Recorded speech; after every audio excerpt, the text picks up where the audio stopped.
In Europe, two countries are sparring over a rocket. Sweden launched a research rocket. It was supposed to conduct research for the Swedish Space Corporation, which means it was meant to stay in space.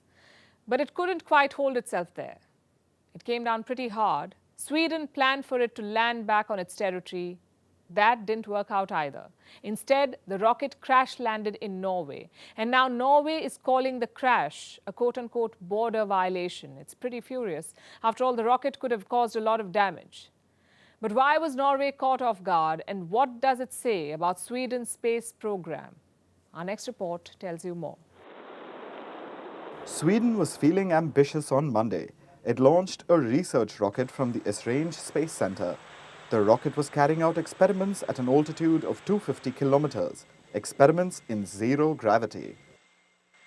But the rocket didn't last in zero gravity for a long time. It malfunctioned and came roaring down, hitting Norway. It crashed into a mountainside in Norway's far north. Fortunately, the closest inhabited area was about 10 kilometers away from the crash site, so no injuries or material damage has been reported. But this hasn't stopped Norway from lashing out at its neighbor. Norway's foreign ministry has made a big claim. It says the country was not informed about either the rocket's landing or the recovery of its payload. In a statement, Norway's foreign ministry said, "When such a border violation occurs, it's crucial that those responsible immediately inform the relevant Norwegian authorities through the proper channels." Notice how Norway has called the incident a border violation. Even if it was an accident, Norway has made it a point everyone knows that its borders were violated. Not by a Russian missile or rocket, not by a stray Ukrainian projectile, but by a rocket fired by Sweden. And that's not where Norway stopped. It also said, the crash of a rocket like this is a very serious incident that can cause serious damage. Serious damage to whom? To Norway and its people? Or to the relations between Sweden and Norway? Meanwhile, the primary scientific instrument on the rocket has been recovered. It's back in Sweden. Esrange, which launched the rocket into space, is embarrassed.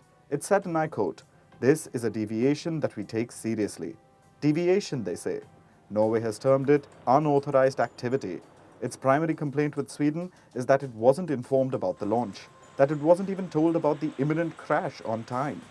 It only learnt about the crash after Sweden put out a press release on Monday, and that's not standard practice. The incident is not good news for Sweden or its space corporation. The European Space Agency has some big plans, so do some space startups. They want to use Sweden's Esrange launch site for high-stakes tests. But accidents like these could mean the loss of crucial space business for Sweden. Of course, space exploration was never easy.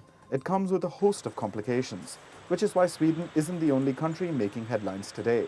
Japan is in the same boat too. Tokyo-based iSpace wanted to become the first company to place a lander on the moon intact. But its mission has ended in failure.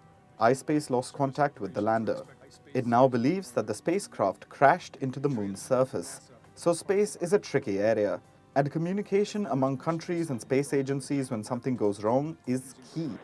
Norway says Sweden did nothing of that sort on Monday.